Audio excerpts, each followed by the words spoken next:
will be to finance. Amen. To pay. So, Olala will poto to my tatu sui.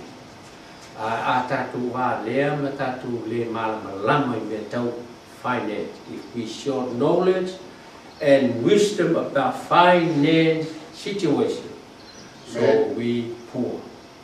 A tatu le malama metal finance. Look, discovering the level of Yaya of Stadium and Sila. Or Alma Rosio Spacita to Tato over degree, lawyer, doctor, or Aonga, Fayaonga, scientist. I ale experience, knowledge, say wisdom about finance situation. E tu sape maulunga tu simo. E pua. Amen. Amen. Porque le yo o vano maulunga pusila o ke mo. Ai le mangui. Amen. Ele tangata manui. Ona ele mala malama me tau finance. La uletis kabe. Cil wala ta tu tangata ka ai dia ta tu samo. Amen. A lot of Samoa, many families of Samoa in Australia, no idea, a lot of money in our family. I think going to pick up in Bowie by Yasu Kasima Masina Makausa. Le killer to pick up Amen. But because we show in the wisdom and knowledge, finance situation, that's why we poor. That's why we borrow money and have loans or things like that. We short finance because Eliaise Malamalama, I'm not that to me. Kapuchala. If you think the population TV or secret millionaire, they were so general 9 years ago. So I Foxtel. So you can make a makayam or do it. You know something on that. I tangata now. Most of those people, ele mau ele mau la community grieve holele. Mau a ingal poko mala kamai. A normal person like us, but because yele poto malfauta tanga ile finance situation. That's why they become a millionaire. And Ika me kiki si neno baba ye. Ele tamala titi sa yang boy, samila de sa yang boy ngaru la owa. Ele lingia nga o. Ele iau ye lu i ya o maulu. Le sia o. Ia sawale o ia male so pengali 12 nga umai sawalo le ia. Ia sawalo le anu lo anu ai mo le a o fa computer. Mo welo nga mo ko la fa computer. Ia olo ia computer. So he become a millionaire at a young guy. Ai le iau ia ya o mo. Le lau discover nga ya o ia. Mo mana malama ya o. Ale malama tanga te me ta finance. Ele mo ai se bangu.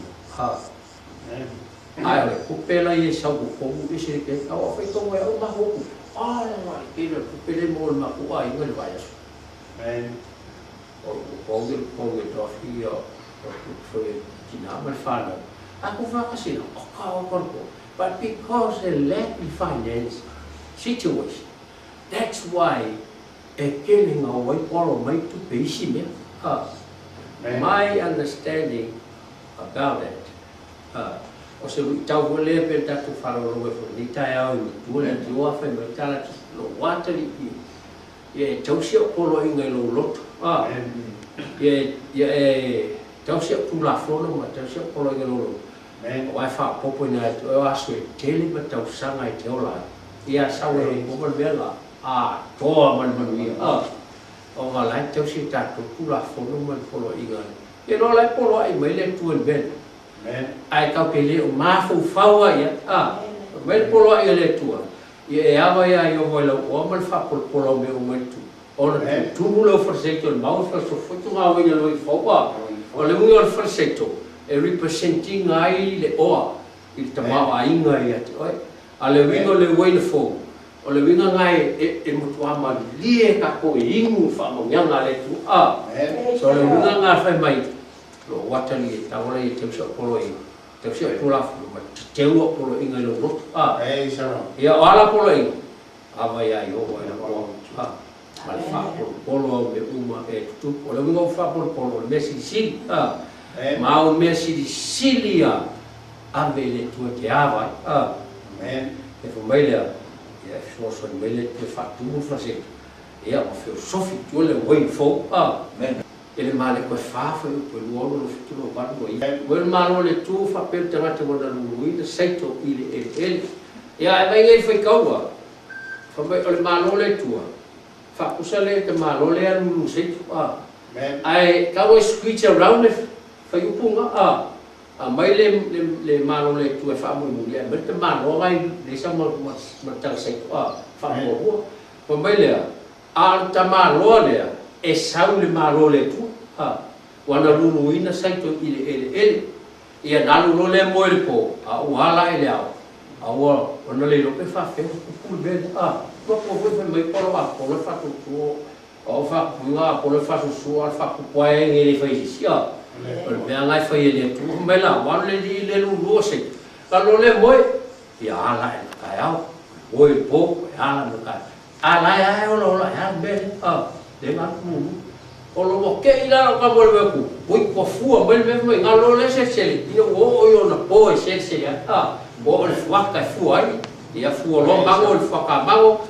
ia alu lo se le fa ka mango o la ma fu a le be na alu ta ma lo le to na alu to pa me la fa tau le al ma lo le tu fa pe o tangata ai ka le fa pe o tangata sau me malo le tu e che lo il malo le tu le fa orta tanto il fa orta e lo so sta guarda il fa orta o la nanga e che o filo todo il malo le pe ka con usil e ka posa ho e ka con usil e che o filo con usil e lo me fa ngale sa il me ngale ka con usil fa ngale su e ku pe avisa ho ia ka ko mai Australia ka ofi malota te Australia o le me foi na tanta to foi la langa ko mai Australia ia tato foi ngabe mai la te malole e sau mai malole tu la sau la te malole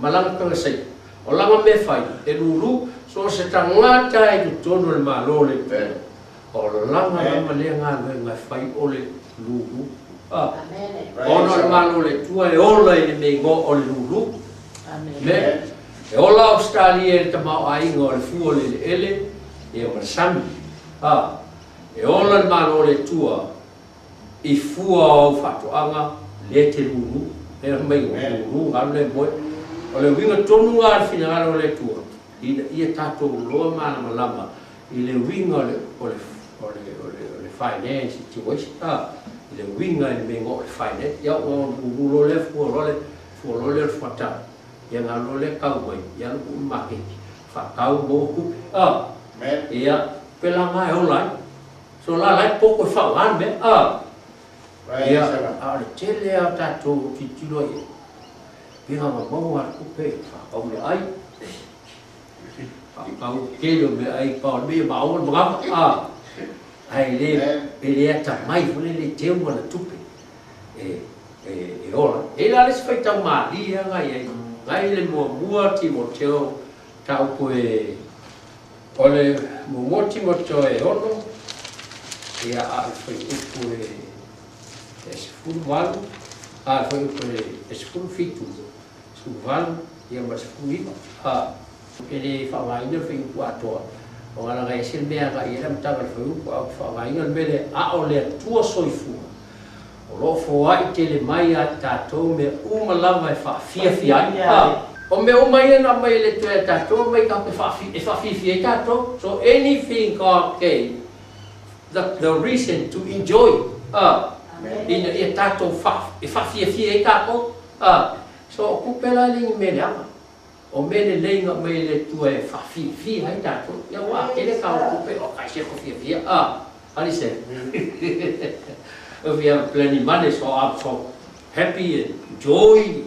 Kele ka ku pe pero o milho ye kele la ku pe e fi ala ko so se me rich ai. Mo la fa me a me umo fo ina le tu. O fo ai mai ina ye ta tu fa fi hai.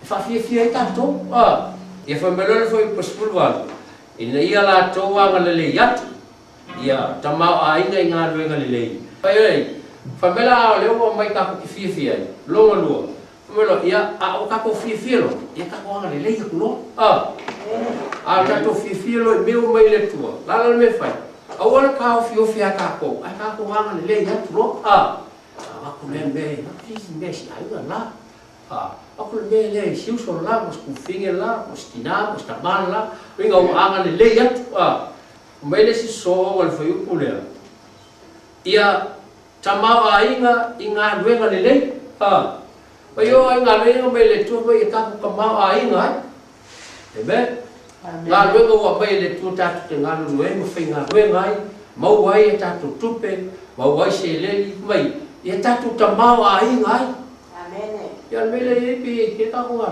pa pili ka maainga o ai le le finance situation ka ko mai me fa fi ai e magan le ya matama ainga tatu inga wenga le ya fa beler so wal foi ya mata lofa ya la to watu fua ala to be pe mele le amai tala tu spoya e ele me mai le tu e tato ti faia tato muli ale la ngal fatu ko le tu me e le fa ku la ku e faia tato me ya ai fatu ko le tu me men tato to ya ala fatu kuina e le tu pe tato fa lo e ai mo feito i fu di tao o bele foi e scriva ya lato te o loa mo i lato lava amen ia lato te ua loa mo i lato la ia la fa me ke o loa nga fa me la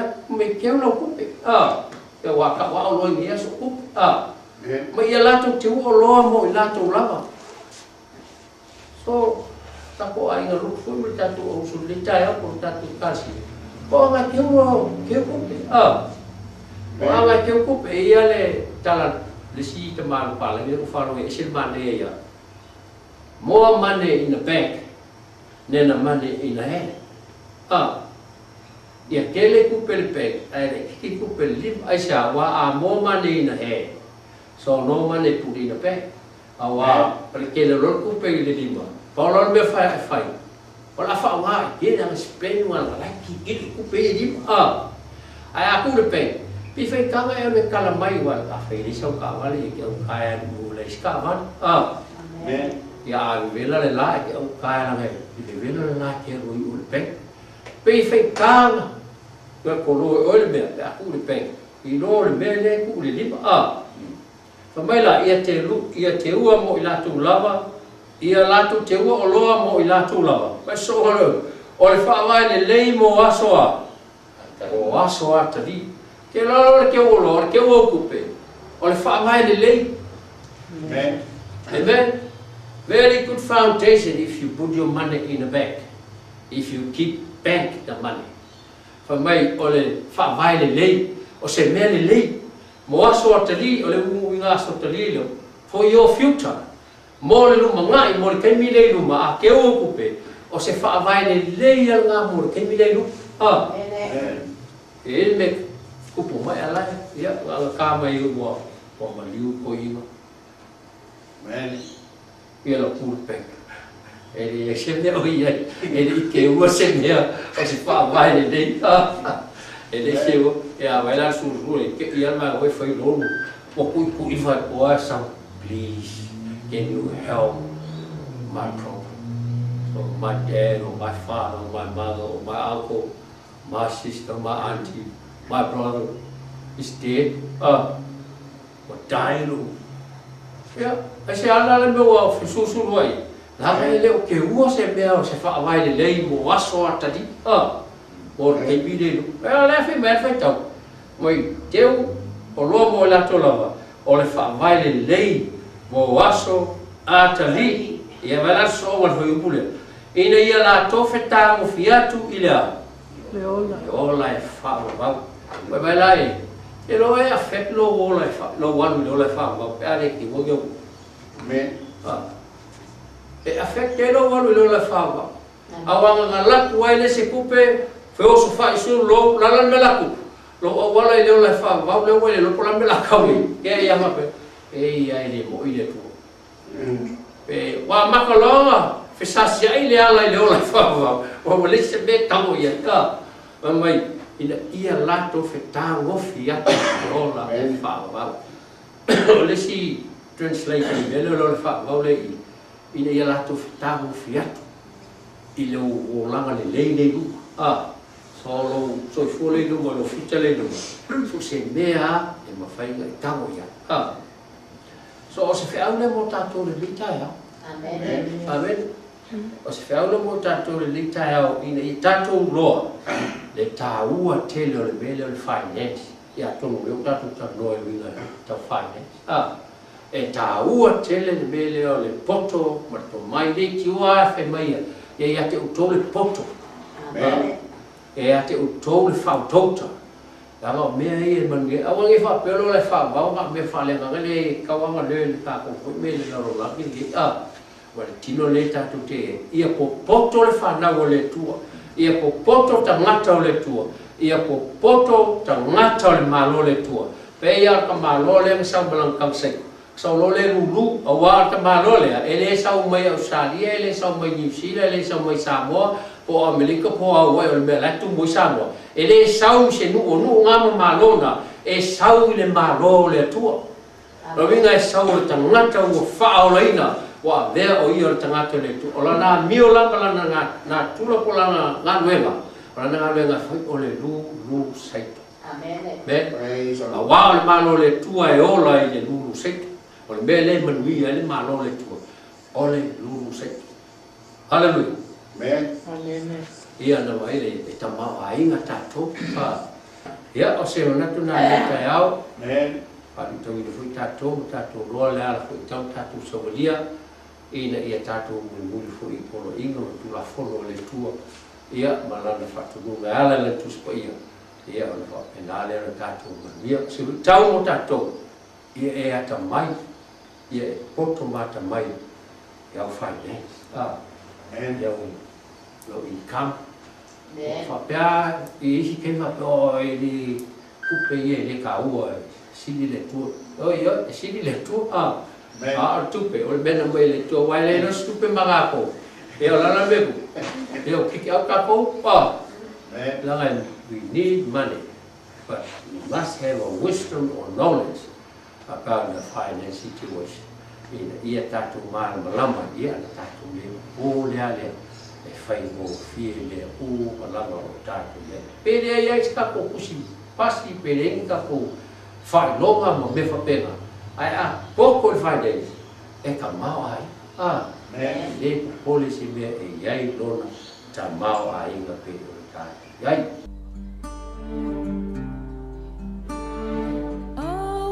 Father who art in heaven, holy, holy, holy be thy name. Our Father who art in heaven, holy be thy name. Our Father who art in heaven, holy, holy, holy be thy name. Our Father who art in heaven, holy be thy name. Thy kingdom come on earth, thy will be done on earth, thy kingdom come.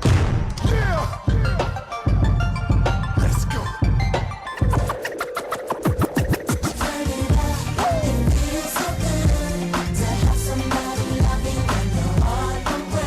Hey DJ, turn it up.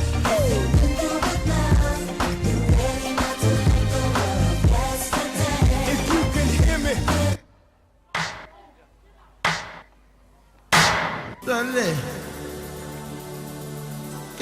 ya ke o lo le lo fa sao inge. Ta ko bai lo le ka. Bai fa ko mo le jani.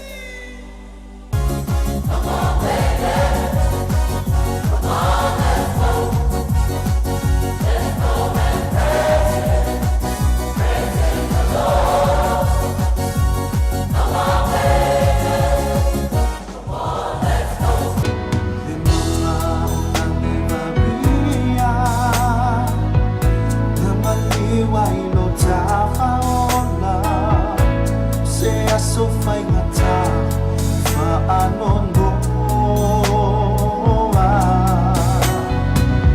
onga tutunu bango tai to lua fa asa to moina I oia tasi ua tau fa anini leisi ua loi mata panlingi etele mata ea ina ua ta sala faat si malene tangata ole anu ole tua le ali ia e fio I no mano mana tua paya u tami le pagota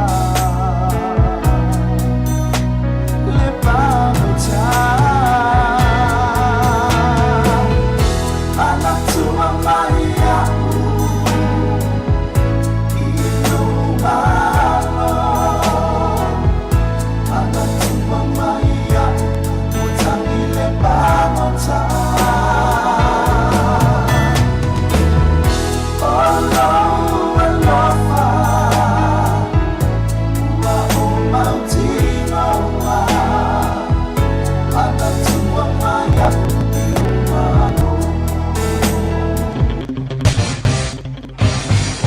Hey kids, what is it?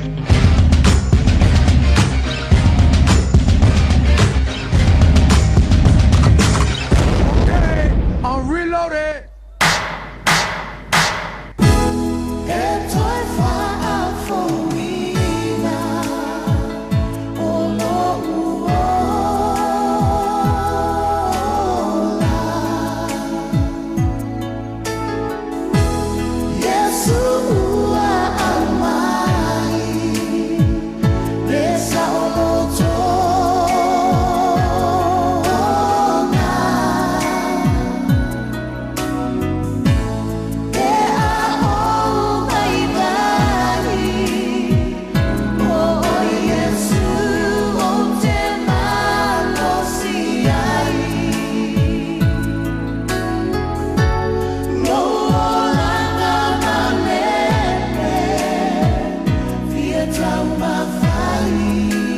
Yes.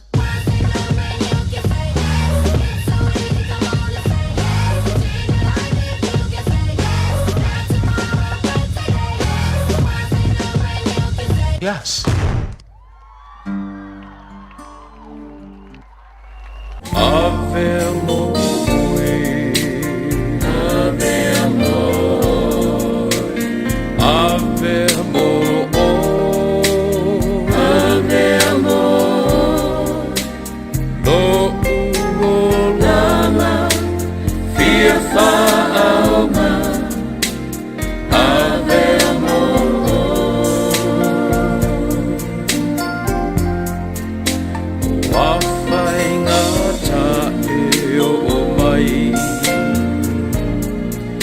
ya tu lata, lata, lata mai. Ya ave au, if I know, ave mo.